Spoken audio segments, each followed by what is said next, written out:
अगर जो हमारे रास्ते में कांटा बोता है उसकी कांटे को मोदी जी निकाल करके उसके यहाँ खंजर भोग देते हैं। अपने रवैये से नहीं हट पा रहा है, उसको मतलब सीखना ही है, लड़ना चाहिए। हम तो कह रहे हैं कि खुल के लड़ाई हो और खत्म कर देना चाहिए पाकिस्तान को। अगर मुझे जो छेड़ेगा उसे वो छोड़ेंगे नहीं, चाहे 7 समंदर पार हो चाहे 7 समंदर के अंदर हो। मोदी जी घुस के मारते हैं और मारते रहेंगे। अगर जो मेरे तरफ ताकेगा उसकी आंख निकाल लेंगे, मेरा भरोसा है। हमारे पिछले 2 सप्ताह पहले पहलगाम में एक अटैक हुआ था, जो पाकिस्तान कहा जा रहा है कि पाकिस्तान का भी हाथ इसमें था, लेकिन एक युद्ध के नाम पे किस तरीके से पहलगाम में अटैक हुआ, न जाने कितने हत्याएं हुई वहां पे। इसके बदले में भारत सरकार ने बीते मंगलवार की आधी रात को जो युद्ध का ऐलान किया है, उसके बदले में मिर्जापुर के लोग क्या सोचते हैं? आर पार की लड़ाई होना चाहिए। क्यों होना चाहिए? क्योंकि वो हमारे देश वालों को आतंकवादी पाकिस्तान भेज कर अनायास बिना कसूर को मारे जा रहा है। हम कब तक बर्दाश्त करेंगे? हाँ, इसको तो जवाब देना चाहिए। भाई कोई आदमी जा रहा है, खाना पीना खा रहा है, घूम टहल रहा है, उसके स्वतंत्रता को उन्होंने भंग किया है। एक उसके आत्महत्या करने के बराबर काम किया है उसने। क्या नाम है आपका? मेरा नाम घनश्याम है। क्या करते हैं? मैं एक दुकानदार हूँ। तो आपको मतलब कि ये सब खबर कैसे मिलती है कि भारत और पाकिस्तान से युद्ध हो रहा है, कि पोक से युद्ध हो रहा है? नहीं, हमको तो यूट्यूब से और मीडिया जो चैनल से उससे हमको पता चलता है कि क्या हो रहा है क्या नहीं हो रहा है। देश की सारी प्रक्रिया मालूम होती है। अच्छा, आपको ये पता है कि युद्ध के बाद और युद्ध के दरमियान क्या क्या आपदाएं आएंगी?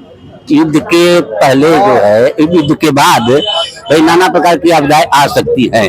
देश आर्थिक संकट से भी जुड़ सकता है। भाई हमारा जो है कारोबार कुछ ठप पड़ेगा। जहाँ भी लड़ाई होती है नुकसान दोनों का होता है। हाँ, मगर नुकसान सहने के बजाय हम अपने जनता को मारें, ये तो बर्दाश्त नहीं है। अगर कोई हमको ललकार रहा है, बार बार हमको मार रहा है, तो उसको मुंह तोड़ जवाब देना चाहिए। मतलब आप मुंह तोड़ जवाब चाहते हैं? जी बिल्कुल, इससे सहमत हैं। पूरे भारतवासियों को सबसे पहले चरण स्पर्श प्रणाम करता हूं और मुझे अपने देश के प्रधानमंत्री पे पूरा भरोसा है और गृह मंत्री पे, जो हमारी तरफ आंख उठा के देखेगा उसकी आंखें निकाल लेंगे, मेरा पूरा भरोसा है। और मेरे 140 करोड़ देशवासियों को भी भरोसा है कि हमारे देश के जो प्रधानमंत्री जी हैं, अगर मुझे जो छेड़ेगा उसे वो छोड़ेंगे नहीं, चाहे 7 समंदर पार हो चाहे 7 समंदर के अंदर हो। मोदी जी घुस के मारते हैं और मारते रहेंगे। अगर जो मेरे तरफ ताकेगा उसकी आंख निकाल लेंगे, मेरा भरोसा है। हमारे देश वालों का भी भरोसा है।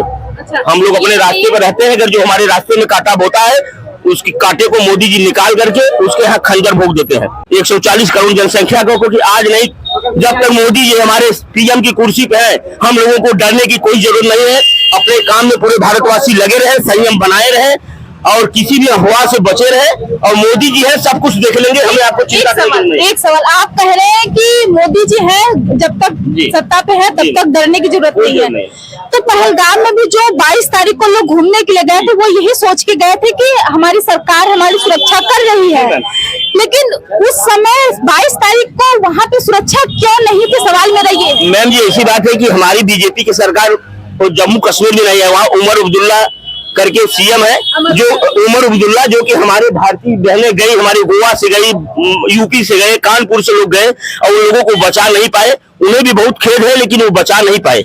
हमारी सरकार अगर बीजेपी की रही होती तो ऐसा नहीं होता। वहाँ राज्य में हमारी गवर्नमेंट नहीं है। अगर मान लीजिए राज्य में जहाँ नहीं है तो वहाँ रक्षा मंत्री कौन है? रक्षा मंत्री तो हमारे गृह मंत्री अमित शाह जी है। नहीं, रक्षा मंत्री हमारे राजनाथ सिंह जी है।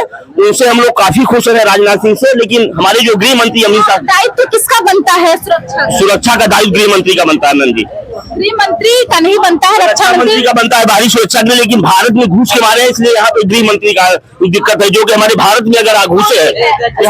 सवाल गृह मंत्री पे आया। एक मिनट आइए आपसे भी बात करते हैं। इन्होंने एक सवाल कहा कि अगर मोदी जब तक सत्ता में तब तक डरने की जरूरत नहीं है, तो लोग यही सोच के तो पहलगाम में गए। तो पहलगाम में पहले से वो सुरक्षा क्यों नहीं दी गई थी? ये तो हमारे सुरक्षा तंत्रों की जो है व्यवस्था वहाँ पर नहीं कर पाए, क्योंकि वहाँ पर सरकार दूसरी थी। तो सब माने आराम से सब काम धंधा चल रहा था। वहाँ पे ढिलाई की गई। ढिलाई की गई, ये मानते हैं? ढिलाई वहाँ पे ढिलाई की गई। तो फिर आज मॉक ड्रिल करने की नौबत ही नहीं आती अगर पहलगाम में सुरक्षा पहले से होती तो। हाँ हाँ, आप मानते हैं कि हम नहीं मानता हूँ इसे, हमारी ढिलाई हुई है, ये हमारी गलतियां है। अमर अब्दुल्ला ने भी ये स्वीकार किया कि हमारी गलती। हाँ, ये हमारी गलतियां है, मैं इसको स्वीकार करता हूँ। हमारी गलतियां अगर न होती तो आज आतंकवादी हमारी 28 बहनों को मान न उजाड़ पाते।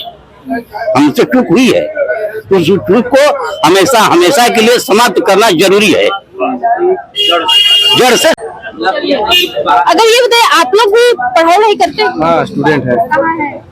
केबी कॉलेज में है, बीए कर रहे हैं। तो ग्रेजुएशन के आप लोग छात्र हैं, तो क्या सोचते हैं आप लोग इस युद्ध को लेकर? यही जो पाकिस्तान कर रहा है, हम लोग के साथ इतना लड़ाई वगैरह सब कुछ हो रहा है, अगर नहीं समझ रहा है तो फिर एक्शन लेना ही पड़ेगा, हम लोग को लेना चाहिए। और हमारे क्या कहते हैं, जो फौजी लोग हैं उन लोग का जोश भी है कि वो लोग सिखाएंगे जरूर पाकिस्तान को सबक सिखाएंगे। किसके बीच ये युद्ध हो रहा है? देखिए, ये तो आतंकवादियों के बीच में होना चाहिए, लेकिन अभी फिलहाल गलत हो रहा है कि हम इंसानों के बीच में युद्ध हो रहा है। ऐसा नहीं होना चाहिए, क्योंकि आतंकवादी अलग है और पाकिस्तान में भी कुछ हिंदू लोग हैं, कुछ इंसान लोग हैं, ये लोग भी अलग हैं।